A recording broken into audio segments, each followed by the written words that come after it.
El presidente Donald Trump asegura que Estados Unidos ha recaudado más de 13.000 millones de dólares mediante la venta de ese petróleo venezolano desde la captura de Nicolás Maduro, ocurrida, como recordamos, el pasado 3 de enero. El presidente todavía fue más lejos. Él afirmó que esos ingresos ya permitieron pagar varias veces el costo de lo que fue esa operación militar. Pero esa historia no termina en ese precio del barril. También abre, por supuesto, interrogantes sobre la administración de recursos, sobre la supervisión del dinero y ese papel que ahora desempeña Washington dentro de lo que es esa economía venezolana.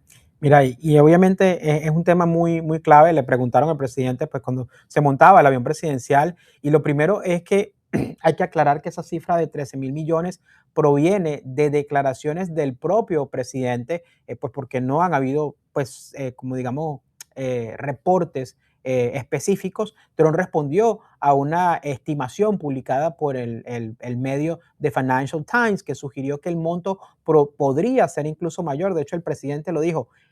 Creo que la cifra es mucho más de esos 13.000.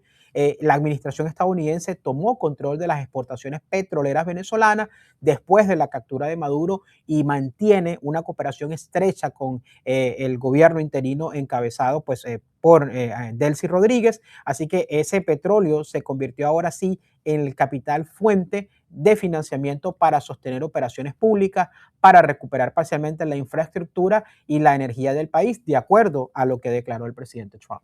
Y el presidente también asegura que el dinero se utiliza para administrar Venezuela, pero miembros demócratas del Congreso están exigiendo respuestas mucho más detalladas. ¿Cuánto se ha vendido? ¿Quién autoriza cada gasto? ¿Qué cantidad permanece depositada? Y también qué mecanismos existen para poder impedir que se dé un uso indebido. Es decir, no se está cuestionando solamente cuánto dinero entró con esta operación, se está preguntando quién controla realmente esa caja. Totalmente, porque mira, lo que está pasando es que en este caso el secretario de Estado, Marco Rubio, declaró ante el Congreso que los ingresos, digamos, se mantienen en una cuenta en Citibank y que KPMG audita cada desembolso. Según Rubio, no se trata de una revisión anual, sino de una auditoría continua sobre cada gasto que está haciendo, pues, el régimen de Venezuela. También existe una orden ejecutiva que establece que el dinero sigue siendo, digamos, propiedad del gobierno venezolano, aunque Estados Unidos lo mantiene bajo custodia y autoriza su utilización. Ahora, esa distinción jurídica es importante porque Washington controla el flujo, pero formalmente no presenta esos recursos como que fueran una propiedad estadounidense. Es como que los estoy controlando, pero acá en las cuentas internas de Estados Unidos eso no se ve como que es un dinero americano. Y la administración había utilizado inicialmente una cuenta, de hecho en Qatar, donde se depositaron alrededor de 500 millones de dólares, pero posteriormente transfirió el sistema hacia una cuenta del Tesoro estadounidense. Un funcionario del Departamento de Estado informó que el Congreso, aproximadamente 3.000 millones, ya habían sido desembolsados. Ese dinero habría sido utilizado para pagar empleados públicos, adquirir insumos para la industria petrolera y cubrir así también otros gastos que fueron autorizados. Mira, y yo creo que ahí es donde está una de las pruebas más importantes para la administración. Venezuela necesita recursos para poder mantener las operaciones básicas, pero también requiere la inversión para elevar la producción, para reparar pues las infraestructuras que ya estaban dañadas y luego se le agrega la del terremoto, pero también necesita recuperar la credibilidad comercial. Así que el país posee enormes reservas petroleras, pero años de deterioro operativo, sanciones, falta de inversión, problemas de gestión han limitado la capacidad de convertir esas reservas en una producción constante. Si los ingresos actuales se destinan principalmente al gasto corriente, pueden estabilizar temporalmente el Estado, pero si no se reinvierte, digamos, una parte significativa en campos de refinería, en transporte, en mantenimiento, la producción podría volver a estancarse. Y yo voy a agregar algo más a esto. El tema es que las personas que están en Venezuela, Delcy Rodríguez, Jorge Rodríguez, Diosdado Cabello, han sido partícipes de la destrucción económica del país y ellos han desgastado y malgastado los recursos venezolanos. Entonces, personalmente, como venezolano y te digo, hablando con muchos de los diferentes personas de la comunidad venezolana, la gran preocupación es que no hay confianza de que ellos vayan a ser algo totalmente distinto con el dinero si les permiten ser ellos los que manejen el dinero. Si ellos van a manejar ese dinero, ¿por qué no van a malgastar el dinero o lo van a utilizar en otras cosas si ya lo han hecho en el pasado? Interesante tu perspectiva y tu opinión, Raúl. Ahora, el secretario de Energía, Chris Wright, dijo anteriormente que Estados Unidos había comercializado también cerca de 150 millones de barriles de ese petróleo venezolano desde el mes de enero. Si usamos la cifra de los 13 mil millones, eso implicaría un valor promedio cercano a $86 por barril, va más o menos a lo que hemos visto propiamente ese petróleo. Aunque ese cálculo, por supuesto, también sería aproximado, porque también puede incluir lo que son las diferencias de calidad. Sabemos que no es el mismo, es un tipo de petróleo diferente, el transporte como tal, descuentos, fechas de venta. Totalmente. Mira, yo creo que el petróleo venezolano suele negociarse con descuentos por calidad pesada, porque sabemos que es un crudo pesado, costos logísticos y necesidades específicas de refinación, pero a la misma vez las refinerías de acá de Estados Unidos están diseñadas para poder procesar ese tipo de petróleo, pero por eso no debemos interpretar que el promedio del precio exacto del mercado para el cargamento puede ser que sea más, puede ser que sea menos. Aparte no tenemos los datos exactos porque no han sido publicados. Además, el monto recaudado no equivale necesariamente al beneficio neto. Hay que descontar costos de producción, costos de transporte, todos los seguros de mantenimiento, comercialización, cualquier inversión que va a ser necesaria para las exportaciones. Así que yo creo que la cifra bruta es significativa, pero no revela por sí sola cuánto dinero realmente está disponible.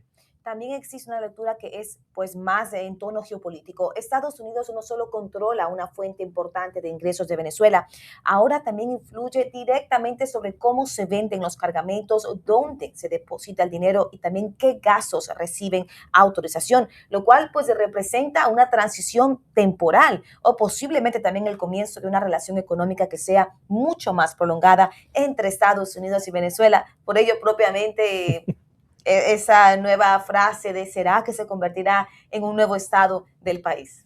Mira, yo creo que es una de las preguntas abiertas y hay algo interesante, pues por lo menos ahora el primero, bueno, te voy a decir dos cosas que están sucediendo a la par de lo que estamos hablando. El día de hoy, 28 de julio, se celebran 2 años de las elecciones de Edmundo González como presidente.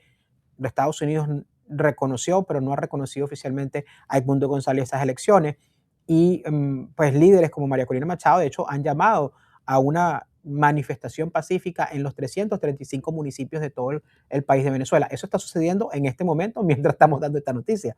No sabemos qué va a pasar con eso.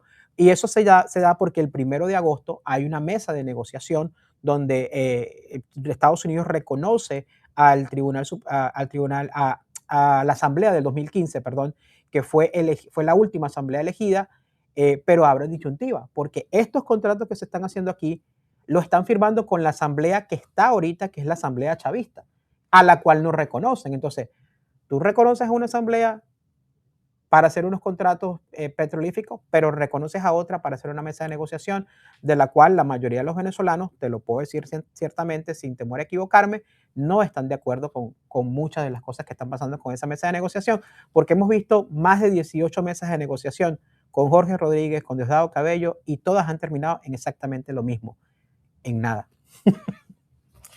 Washington ha mantenido gran parte de la estructura gubernamental venezolana y también trabaja con la presidenta que sería interina, en este caso, pues Rodríguez, en vez de reemplazar completamente ese aparato estatal, lo cual reduce lo que podrían ver ellos un colapso administrativo, un riesgo que suceda de ello y que fuese inmediato. Pero también es verdad, crea una relación de dependencia. Mientras el gobierno venezolano necesite autorización estadounidense para acceder a sus principales ingresos, claro que tendrá una soberanía económica limitada. Así que el desafío será definir cuándo y bajo qué condiciones ese control financiero regresará plenamente a instituciones venezolanas. Para los mercados energéticos también, una recuperación sostenida de Venezuela podría aumentar la oferta de crudo pesado, beneficiar especialmente a refinerías estadounidenses diseñadas para procesarlo, pero también podría presionar los precios si la producción crece en un momento también de demanda moderada.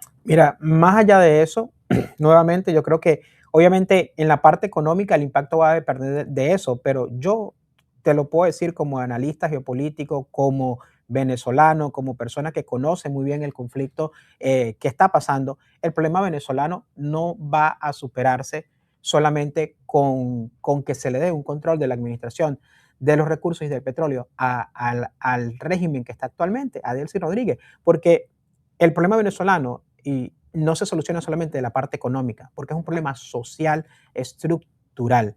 Mientras no se cambie la estructura en Venezuela, mientras no se remueva a Delcy Rodríguez, mientras no se remueva a Jorge Rodríguez y a Diosdado Cabello, todos estos planes de recuperación que está haciendo los Estados Unidos siempre van a quedar a media. Lo que veo yo y que a mí me preocupa mucho más es que pueda haber una manifestación social donde el pueblo salga a la calle a manifestarse, donde puede haber hasta un paro petrolero dentro de Venezuela, porque la gente no se siente en este momento que van a seguir o que va a haber una solución real o una mejora con la misma gente que está en el poder.